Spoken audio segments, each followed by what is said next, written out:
Hola amigos de la ciencia, hoy voy a realizar unos experimentos con un motor paso a paso para hacerlo funcionar como un alternador. A partir de movimiento, a partir de energía mecánica, conseguiremos energía eléctrica, pero en forma de corriente alterna. Acabo de quitarle sus respectivos tornillos y tuercas. Quito esta tapa. Y aquí podemos observar, como todo motor, que tiene una parte interior que es la que gira, que se llama rotor, y una parte fija alrededor que se llama estator, puesto que está estática, no se mueve. Saco el rotor. Bueno, y el rotor lleva un imán. Cuando funciona como motor, la electricidad circulará por estas bobinas, generará un campo magnético que interaccionará con el campo magnético del imán, de forma que se moverá. Y, al contrario, si hacemos girar el rotor, el imán se moverá respecto a las bobinas e inducirá una fuerza electromotriz en las bobinas, es decir, produciremos corriente eléctrica. ¿Qué es lo que vamos a realizar? Lo monto de nuevo. Tiene 4 cables, el 1 y el 3 van conectados a 4 bobinas y el 2 y el 4 a las otras 4. Con este multímetro en modo de medidor de continuidad podemos observar que si conecto el 1 con el 2 no circula la corriente, pero el 1 con el 3 sí. Y lo mismo el 2 con el 4. Por tanto, cogeremos por ejemplo el 1 y el 3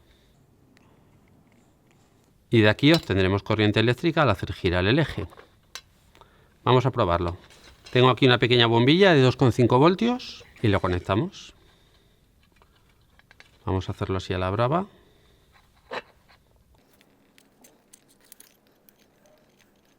Para poder verlo vamos a acercarnos y bajar un poco la luz. Con estos motores suele ocurrir que una vez que los desmontas y los vuelves a montar, si no tienes toque, como me ocurre a mí, pues no quedan igual, quedan peor ajustados. Se ha encendido un poquito. Voy a rozar esta madera contra el piñón que lleva aquí, a ver si lo hago rodar y gira mejor, y gira más.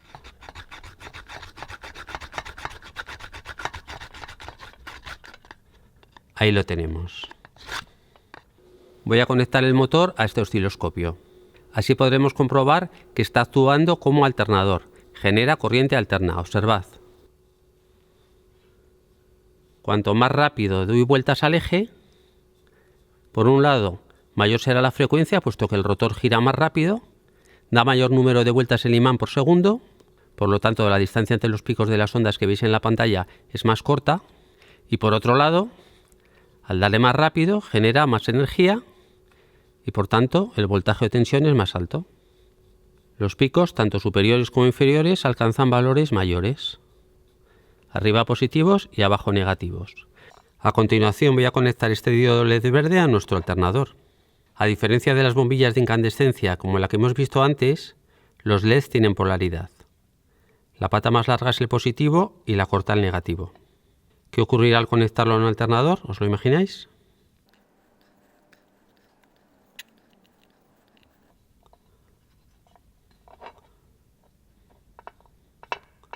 Ahora se ve mucho mejor que la bombilla, puesto que el LED consume mucho menos. Vamos a verlo en cámara lenta. Y lo que voy a hacer ahora es conectar dos LEDs, pero de forma antiparalela. Es decir, en paralelo, pero con las polaridades cambiadas. He doblado la pata corta para exagerarlo, que se vea mejor. Y quedaría algo así, en plan cutre. Para poder girar mejor el rotor, voy a utilizar esta varilla roscada, que de algún modo engrana con el piñón que hay en el rotor. Otra vez en cámara lenta. Incluso en cámara lenta los LEDs parpadean demasiado rápido. Algún error he cometido. He tomado como hipótesis que el motor paso a paso lleva dentro un imán o a lo sumo 2, tal y como puede aparecer en muchos esquemas explicativos. Pero debe tener muchos más imanes, puesto que la frecuencia al hacerlo girar es mucho mayor de la esperada y por eso los LEDs parpadean tan rápido. He conectado aquí una fuente de alimentación que produce corriente alterna, es decir, la corriente de la red eléctrica que está a 50 Hz simplemente la transforma a un voltaje más bajo, unos 7 voltios, pero sigue siendo alterna, unos 50 Hz. En el canal 2 del osciloscopio que aparece en azul tengo conectada la fuente de alimentación a 50 Hz y en el canal 1 en amarillo está conectado el motor paso a paso. Observad la diferencia.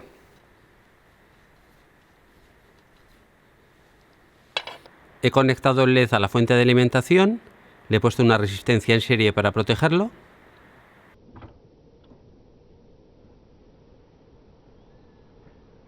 Ahora tengo dos LEDs conectados de forma antiparalela. Lo esperable es que en el medio ciclo superior se encienda uno y en el medio ciclo inferior se encienda el otro.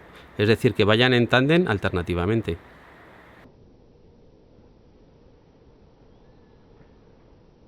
Y volvemos otra vez al alternador, pero esta vez con una dinamo de botella, de estas de bicicleta. Realmente no es una dinamo, es un alternador. Aunque se le llama dinamo, las dinamos producen corriente continua y esto es un alternador que produce corriente alterna, pero a una frecuencia mucho menor que la que obtenemos con un motor paso a paso. Vamos a verlo.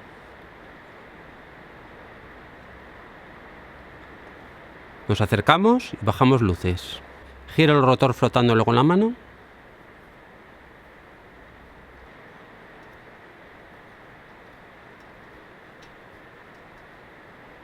Y ahora dos LEDs conectados en antiparalelo. Esta vez no utilizo la resistencia, puesto que la potencia que suministro es muy pequeña.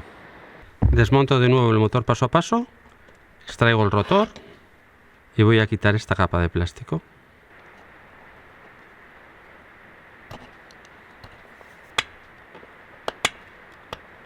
Como podéis observar, esa capa de plástico no se puede quitar, está embebida como si fuera plástico que han fundido o bien una resina que han vertido, de forma que ocupa todas las ranuras entre los imanes. Se trata por tanto de dos capas de imanes, superior e inferior, una es polo norte y la otra es polo sur. Observad que al haber tantos imanes, al realizar un giro completo el rotor, produce bastantes ciclos de corriente alterna y es por ello que teníamos una frecuencia tan alta. Observad, si acerco esta brújula, como aquí hay un polo magnético y en la parte superior otro. 1 y 2. Aquí tengo un generador de señales que me permite controlar con mucha precisión el tipo de electricidad que produce. En este caso es una corriente alterna de forma sinusoidal y a 1 hercio, es decir, un ciclo por segundo.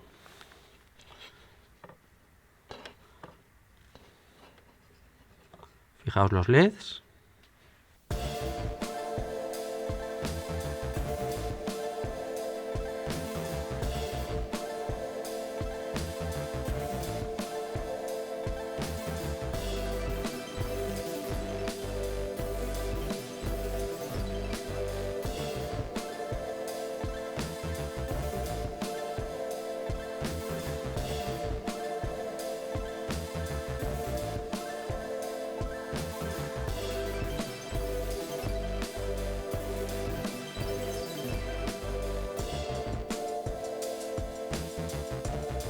Acabo de pasar de onda sinusoidal a onda cuadrada.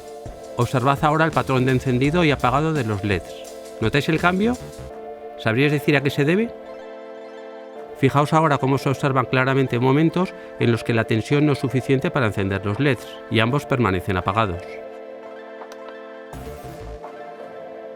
Y para finalizar, vamos a conectar el motor de corriente continua al generador de señales. Vamos a empezar por una onda sinusoidal de 1 hercio. Fijaos lo que ocurre.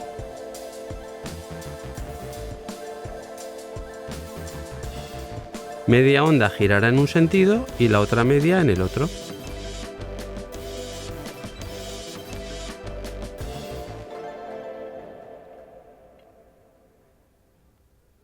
Vamos a subir, por ejemplo, a 10.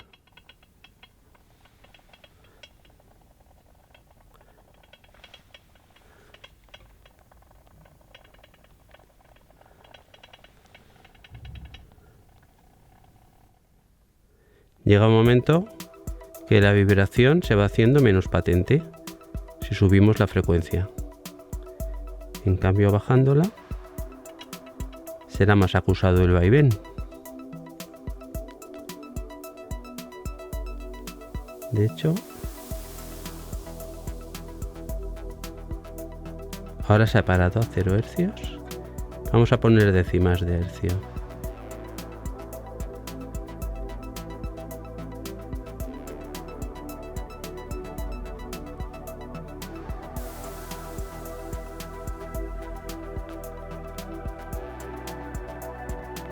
Observad que el arranque del motor es progresivo suave, puesto que es una onda sinusoidal. Si pusiéramos una onda cuadrada, sería brusco. Vamos a ver. Aquí.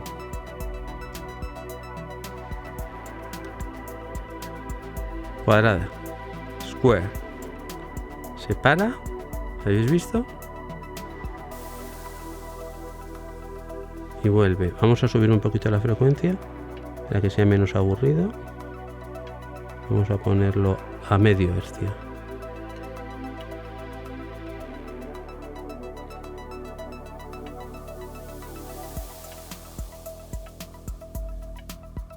...0,9 hercios.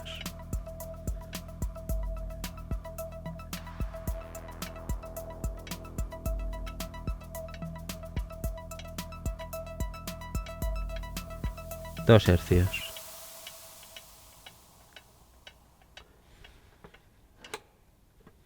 Espero que os haya gustado y nos vemos muy pronto en Ciencia Bit.